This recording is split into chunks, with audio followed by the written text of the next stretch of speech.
Welcome back to Bingo Topics, where we're going to look at a myriad of things. And today we have a wide swath to cover with a lot going on, despite it being the off season officially for us here in 2024. Early exit, not what we wanted.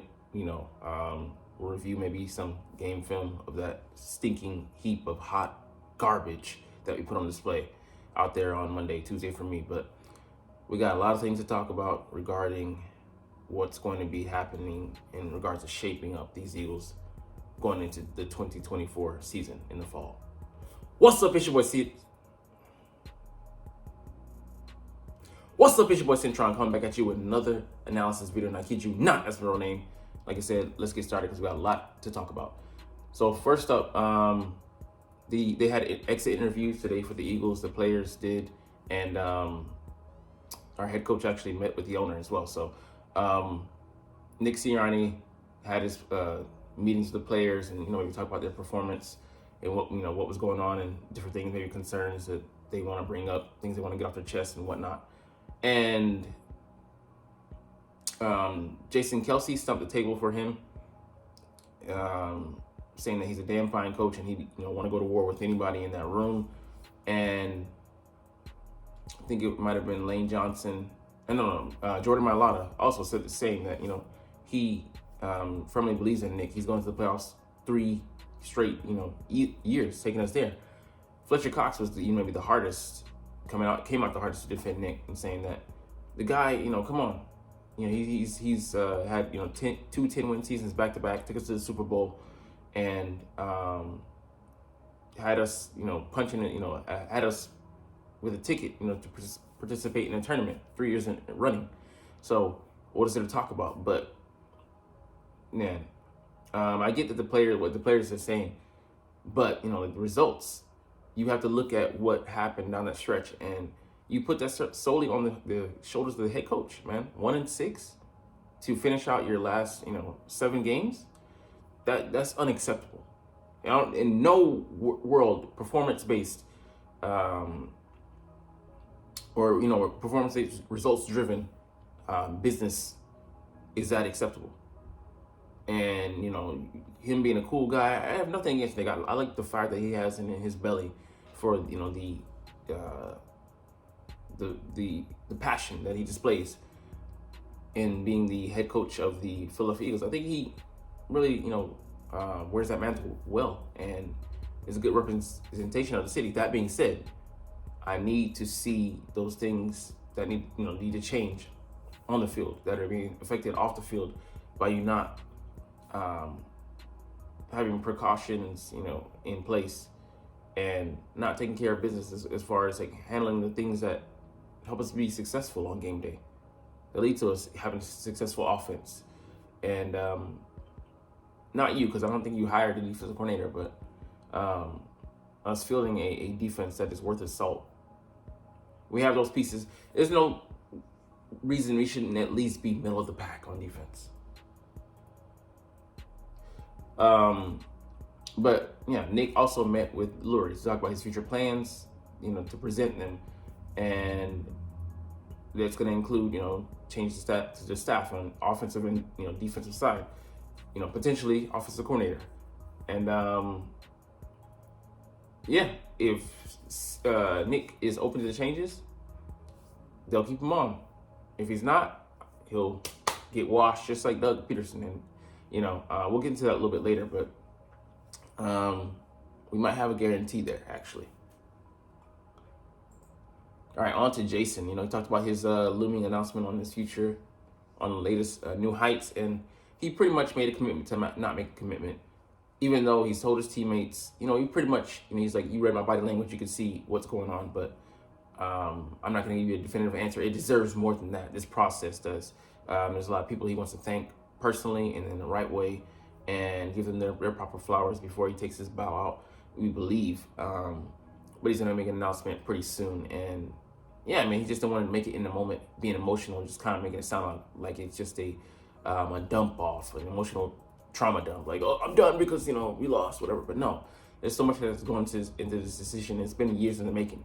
The last 3 years, he's been on the precipice of retiring or not, considering it, and he came back believing that, we had a chance to go back this year, and sort of disappointed. And I think that weighs heavily into the decision. If he had some semblance of hope, like Seth Jordan said, maybe he would be coming back for a 14th season.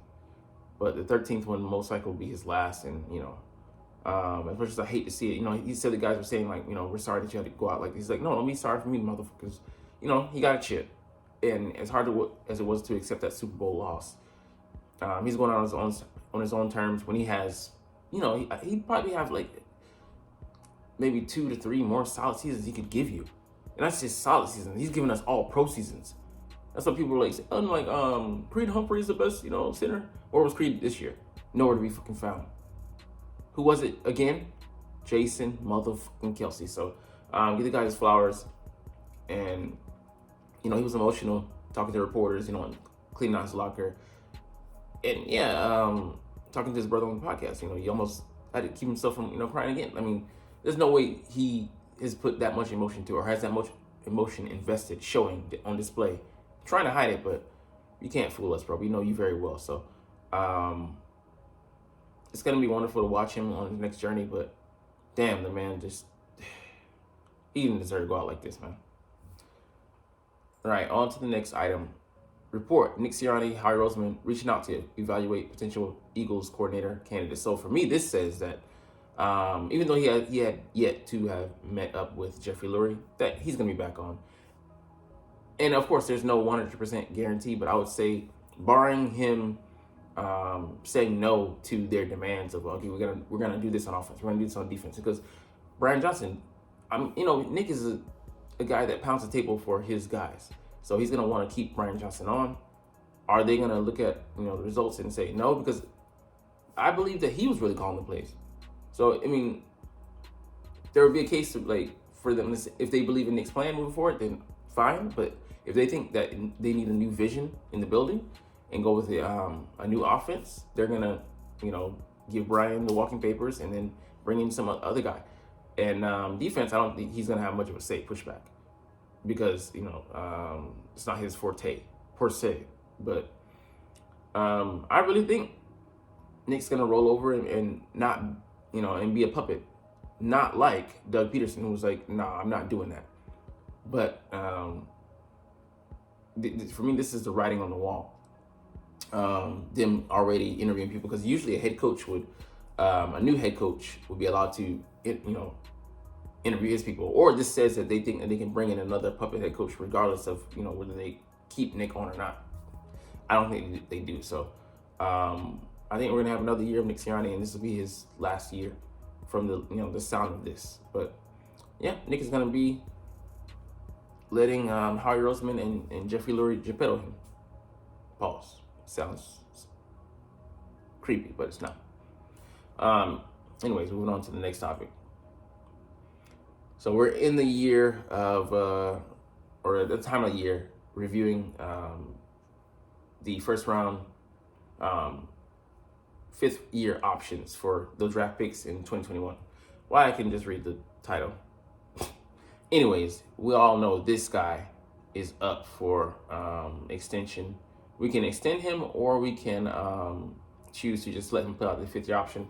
It'd be cheaper, I hate when they do that, stop jumping around, to extend him now, because we're projecting that, of course, year by year, annually, the salaries for wide receivers, especially the skill positions, it's one of the top 5 paid in the league, and they're getting $20 million plus. A.J. Brown is on a $25 million per year contract, over 4 years, $100 million. So we're gonna have to pay him, speedy. Ideally, probably more, not ideally, realistically speaking, more than that. And we'll see how that shakes out, but it's gonna be expensive. But we're gonna want to keep him around. He's a homegrown guy. Came out of Alabama, Alabama, very polished, and we didn't need to do much to, finish off the touches in that gym. He was pretty much done when he came here. And he's always been a consummate professional. Missed the game for the first time this year, despite his 6 foot, 170-pound wiry frame. But yeah, ultra talented. The most receiving yards in a playoff game with 148. And yeah, man, one of the only guys that was really giving it truly his all this past game. So we'll be fortunate to have him here for many years to come. And I hope that we can just give him a real offense to operate in and see how much higher he goes, which is a scary thought, or should be for at least the defenses around the league. All right, next topic. Mike McCarthy will be back with the Cowboys in 2024. This is a win. This is a motherfucking win. We're not going to get into the reasons why, but, he has been inept. What he was able to do with Aaron Rodgers only winning one championship, that's got to be a travesty for Aaron, and a damning indictment on his coaching career.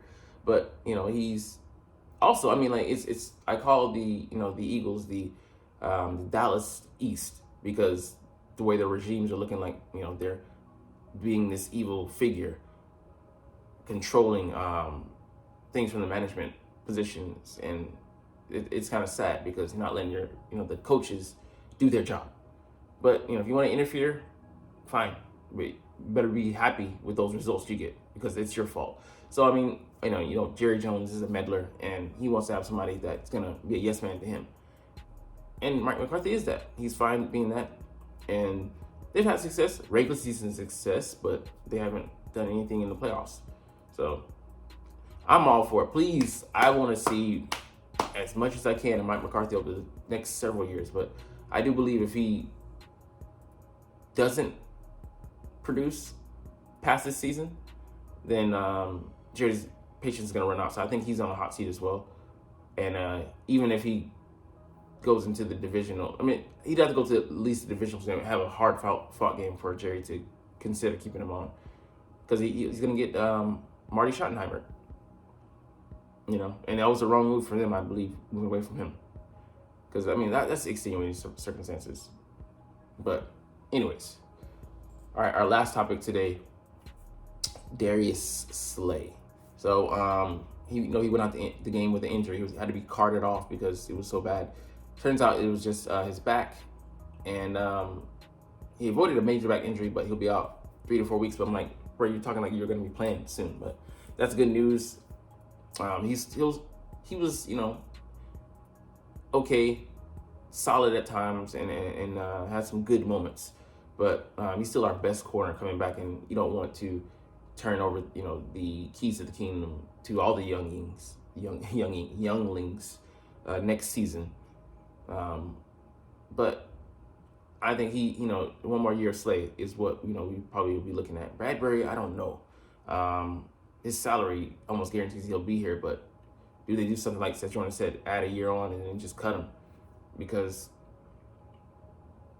I don't know if he can regain his confidence. For me, that was the one big thing. And like I said, Slay, talks a big game, but he needs that. I think that's something he needs to, have that braggadociousness about him, and it affects his play on the field. And James is not a corner that talks, but he's always let his play, do the talking, but he can be affected by other people. So yeah, obviously he didn't have a good year, and I think the voice has finally gotten into his head. So anyways, we're gonna stop there for today. But a lot of different topics, a lot of things, but I gotta get to it short. So let's keep this short. Anyways, you're not even watching, no, but it's all good because I love making these videos and I love talking about the Eagles. So we'll chunk the deuces. But as always, it's fly Eagles fly, and let's motherfucking go. Like, comment, share, and subscribe if you like. Thanks for watching. Check me out at Cintron Anime, Cintron Life, or Cintron Laughs, or other social media.